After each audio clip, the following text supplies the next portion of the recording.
In the last episode of This Day in Bowling History, I related an article from the North American Bowling News from back in 2009. Here's another what I think is an interesting interview with Pete Weber, and he was very gracious in answering questions thoroughly and fully. So here it goes.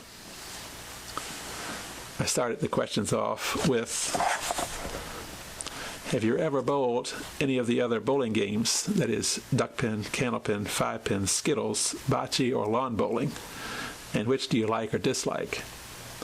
Pete said he's bowled duck pin and candle pin. I like them both equally.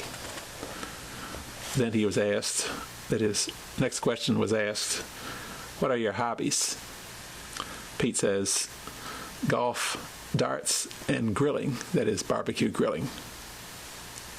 When asked what sports teams does he like, Pete says the St. Louis Cardinals, baseball, Chicago Bears, and he's a huge WWE fan. And then I asked him, when did you first get into WWF, WWE stuff? Pete says, I've been watching wrestling since I was about 10 years old. Then I asked him, how long did you bowl in regionals, if any? Pete says, since 1977 to the present, and still winning, 43 to be exact, which is a PBA record for regional titles won. And I asked him, did you ever win any doubles events with his father? Pete says, no, but I did win a regional doubles title with my brother, John.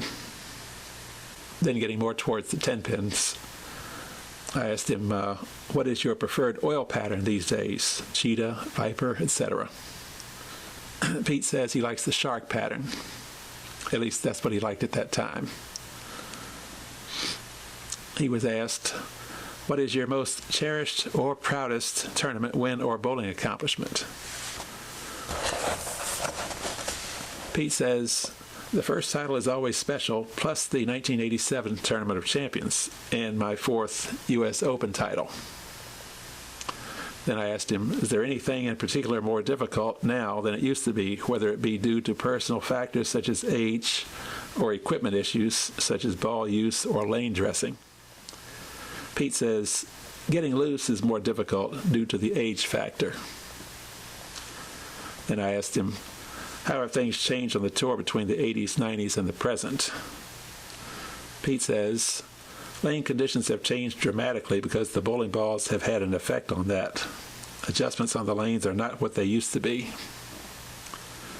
Then I asked him, how many balls do you usually take with you to a tour? If more than 8, do you have a larger vehicle or do you just store them in the trunk of a car? Pete says, I take between 12 and 20 bowling balls from tour stop to stop. I use the PBA Ball Services truck to transport my equipment. Then I asked him, would you say your mental game is the strongest part of your game, or the physical ability, or the ability to make adjustments rapidly, or anything in particular? Pete says, the strongest part of my game is my physical ability and my ability to make adjustments. Also, I think I have one of the best spare games on tour.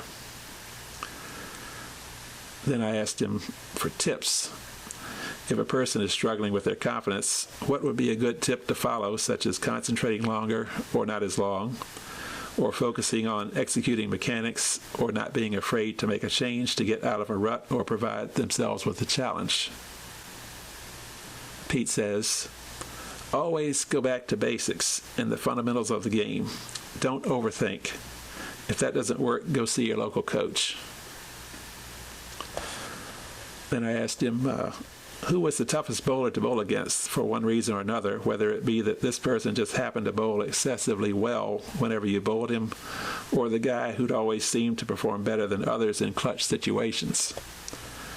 Pete says, Walter Ray Williams Jr. I just can't seem to beat the guy on TV. Then I asked him, who did you seem to bowl your best against for whatever the reason?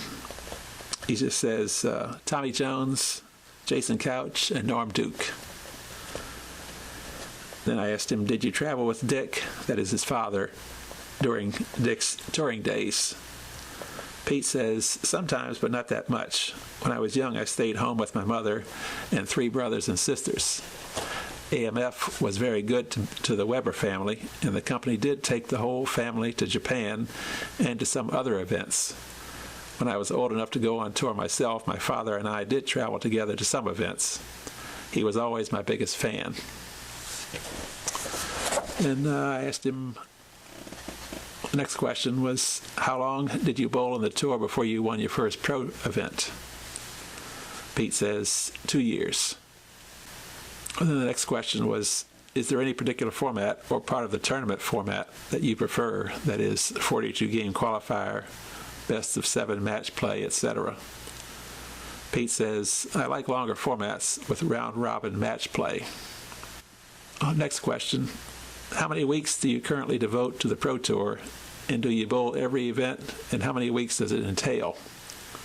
Pete says, I try to bowl every event, which usually amounts to at least 20 weeks a year. And the final question, what injuries, if any, have you had to endure over your career? And if they were bowling injuries, how did they occur? Pete says, I had some wrist problems in the mid-'80s, which I fixed by relaxing my grip. I also had a fractured shoulder in 2005 due to wrestling with my son, Troy. We don't wrestle anymore. I hope that wasn't the Bob Duncombe shoulder breaker they were doing.